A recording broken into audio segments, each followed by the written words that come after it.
Les morts se relèvent ce fameux soir où les gens s'amusent et se déguisent, les âmes finissent morcelées, scellées lorsque l'enfant se brise. Horreur, mystère, un vent glacial fait trembler jusqu'en Antarctique. Légende urbaine, creepypasta, c'est l'heure du récit fantastique.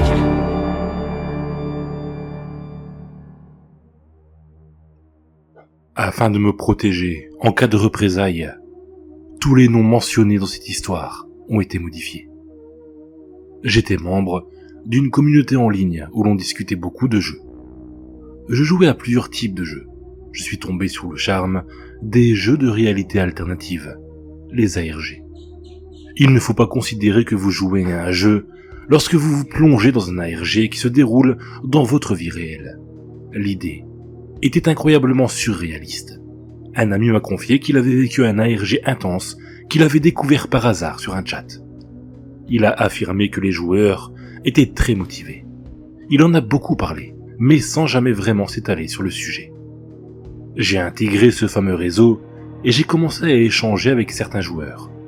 Le jeu proposait une histoire assez simple. Teresa Banks, la sœur d'un PNJ, avait été kidnappée et probablement assassinée. Il a contacté la communauté pour demander de l'aide. Il semble qu'il résidait dans un autre état et a déclaré que la police était incompétente et ne poursuivrait pas les recherches si sa sœur avait franchi la frontière de leur état. Il s'agissait désormais d'une affaire impliquant le FBI. Cependant, le PNJ ne souhaitait pas être impliqué avec le FBI car il redoutait que cela mette en péril la vie de sa sœur. Il y avait déjà un peu de temps que l'ARG était en cours, donc les joueurs du chat m'ont partagé quelques pistes. La majorité des pistes étaient principalement des photos et des vidéos de la fille. Les vidéos étaient bizarres. Une d'entre elles montrait cette fille dans une maison en compagnie de sa famille à Noël. La qualité de l'image indiquait que quelqu'un se tenant à l'extérieur de la maison avait pris la vidéo et les photos, probablement à l'aide d'un téléphone portable. Il y avait de nombreuses images de la jeune fille avec des garçons, des amis, de la famille, des animaux de compagnie. Ces éléments ne donnaient vraiment pas un bon point de départ. Naturellement, nous avons convenu de partager nos numéros de téléphone pour rester en contact. Nimby163, un joueur, consignait toute cette expérience ARG dans une série de vidéos sur YouTube. Je ne m'attendais pas à ce qu'un jeu pousse autant de gens à être impliqués, mais ils étaient complètement absorbés par ce monde et par cette histoire. J'ai donc rapidement pris l'initiative de m'inscrire pour les rejoindre. Tout a commencé par l'enquête fondamentale. Vérifier Facebook, Instagram, Twitter, tous les réseaux sociaux de la fille disparue, juste pour déterminer le genre de personne qu'elle était. Après avoir effectué des recherches approfondies, j'ai découvert que la fille résidait dans ma région. J'avais donc la possibilité de résoudre tout ça moi-même. Je suis allé à l'endroit que son profil Facebook indiquait comme son dernier lieu de travail, un restaurant dans une petite ville. Je suis entré et j'ai commencé à poser des questions, mais les serveurs ont trouvé bizarre que je pose des questions sur cette fille. J'étais certain que si elle faisait partie des PNJ, elle aurait pris le devant pour que ses collègues sachent quoi dire s'ils étaient confrontés à quelqu'un qui pose des questions sur elle. Un serveur très hostile m'a dit que Teresa avait quitté la ville et qu'elle ne voulait pas être dérangée par des gens comme moi. Après ça, j'ai eu l'idée folle de dire à son ancien manager que j'étais son collègue, dans son nouveau lieu de travail, et que j'avais besoin d'un moyen de la contacter parce qu'elle ne s'était pas présentée.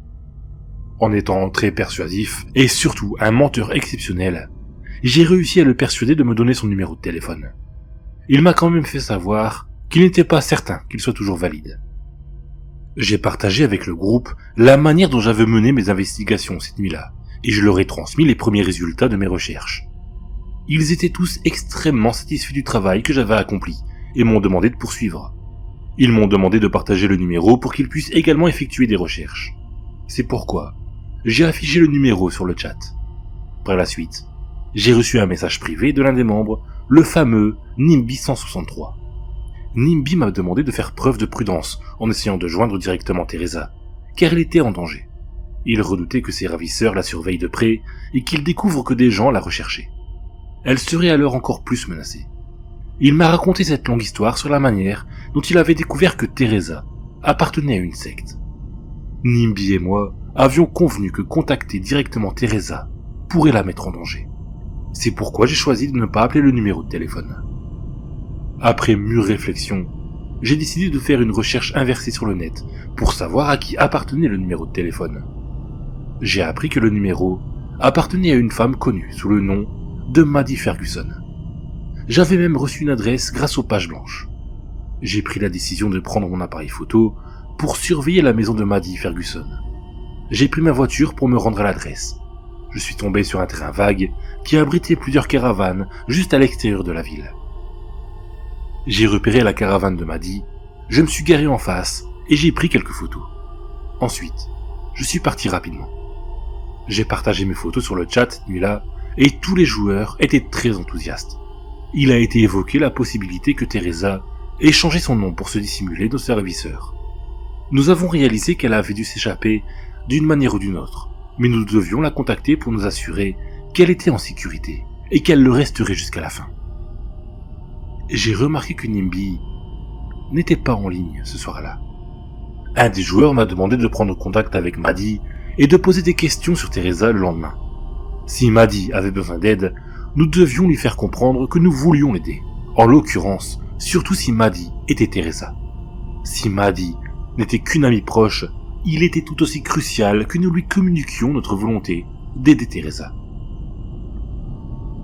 En me plongeant dans toutes ces recherches, j'avais presque oublié que ce n'était qu'un jeu. Je suis conscient qu'on ne devrait pas se laisser autant envahir, ni laisser le jeu pénétrer dans notre esprit. Je devais me rappeler de ça, car j'étais vraiment trop engagé. Étant donné que je devais travailler le jour d'après, je n'ai malheureusement pas eu l'occasion de me connecter au chat ni de poser des questions à cette Maddie Ferguson. Je suis convaincu qu'ils comprendraient si je ne faisais pas suite à leurs demandes dans les plus brefs délais. Après un jour ou deux, j'ai finalement réussi à me reconnecter et à reprendre la discussion avec les joueurs au sujet de Teresa. Pendant que nous échangions, nous avons tous été invités à participer à un chat vidéo anonyme. J'ai accepté et nous nous sommes retrouvés en direct. Et là, j'ai été surpris et figé. Il y avait un homme qui portait un masque en cuir. Il brandissait un couteau de boucher. Et à côté de lui, une fille était assise à même le sol. Elle se trouvait ligotée et avait du ruban adhésif collé sur la bouche. Son visage était rouge et bouffi, probablement à force de pleurer. Ses cheveux blonds étaient sales et emmêlés, et elle semblait essayer de crier. Je tiens à exprimer ma gratitude envers tous ceux qui ont joué. Mais je voudrais exprimer ma gratitude particulière envers l'utilisateur Dom Cookin pour son aide précieuse dans la recherche de ma chère Teresa. Si vous souhaitez obtenir des mises à jour supplémentaires, je vous invite à visiter 4chan B dans les heures à venir. Comme ça, tout le monde sera informé. Puis, il a éteint sa caméra. Qu'est-ce que j'avais fait? Est-ce que j'avais dirigé ce psychopathe vers cette fille? Teresa ou Maddie, peu importe son prénom. Est-ce que nous avons tous été complices de ce malade mental? J'ai pris la décision de monter dans ma voiture et de me rendre chez Maddie. J'ai rapidement atteint le terrain vague où se trouvaient toutes les caravanes. Puis, je me suis dirigé vers celle de Maddie.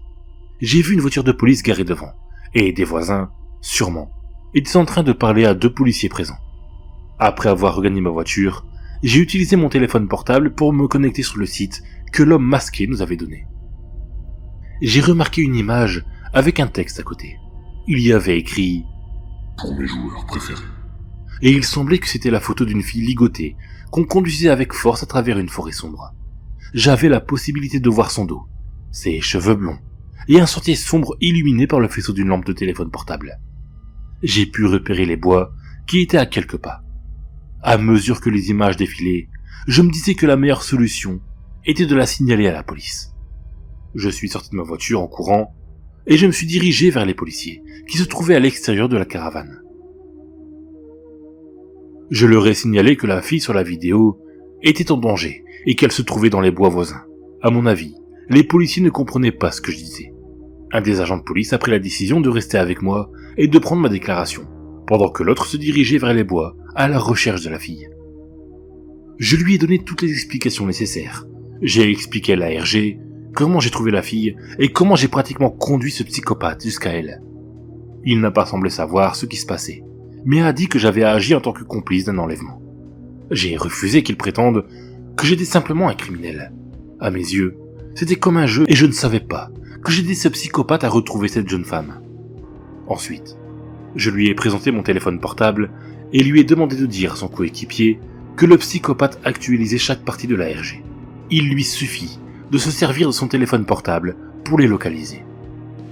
Il a communiqué avec son coéquipier par la radio et lui a conseillé d'utiliser les images affichées sur l'écran pour l'aider à repérer la fille. Je me suis de nouveau connecté en utilisant le lien laissé par ce malfrat. J'étais très nerveux en voyant les images postées les unes après les autres. La jeune fille se déplaçait d'un petit sentier à un édifice abandonné. Les photos suivantes étaient prises près du visage de la fille. Ses yeux étaient effrayés. Son visage était rouge avec des larmes et ses cheveux blonds étaient ébouriffés. Son visage était toujours recouvert de rubans adhésifs, d'eyeliner et de mascara. J'ai commencé à hurler au policier que le psychopathe allait la blesser. Le policier était perplexe et anxieux. Il ne cessait de demander par radio s'il avait retrouvé la fille, mais son partenaire était toujours en train de traîner dans les bois. Il lui fit savoir qu'il devait chercher un bâtiment abandonné. Mon regard est revenu vers l'écran de mon téléphone et j'ai remarqué quelques photos de la fille attachée à une sorte de perche. Elle était dévêtue, sauf son soutien-gorge et sa culotte, et elle était sans vie. Son buste était couvert de sang et des marques de coups de couteau étaient visibles. La photo suivante montrait l'homme au masque en train de faire ses adieux. Les derniers mots qu'il a prononcés étaient « C'était un jeu amusant, et j'espère que vous avez apprécié votre récompense pour tout votre travail acharné. » Je suis tombé par terre et j'ai vomi. Qu'est-ce qui venait de se produire? Qu'est-ce que j'avais fait? Le corps de la fille a été retrouvé par les policiers le lendemain matin. Ils m'ont appréhendé en tant que complice et j'ai été contraint de consulter un avocat. Après avoir donné mon explication, ils ont tenté de dire que j'avais volontairement traqué et aidé le tueur à trouver, et par extension, à assassiner la fille. Jusqu'à présent, je me trouve toujours bloqué dans les procédures judiciaires, mais je fais actuellement de mon mieux pour aider la police à trouver le coupable. Je suis prêt à accepter n'importe quel accord pour éviter d'être condamné à faire de la prison pour cette histoire stupide. C'est déjà assez difficile d'avoir l'impression d'avoir joué un rôle dans le meurtre de cette fille par ce psychopathe. Ces idiots de policiers ne semblent pas comprendre le fonctionnement d'Internet. Ils pensent que je mens quand je dis que je pensais que c'était juste un jeu. D'après le procureur, toutes les photos que j'ai prises et partagées sur le chat sont la preuve que je la surveille. Mon avocat prétend que je devrais être tranquille, car j'ai tenté de les aider à retrouver le meurtrier la nuit du meurtre. Donc je suppose que je vais simplement devoir patienter jusqu'à mon heure et voir ce qui va se passer.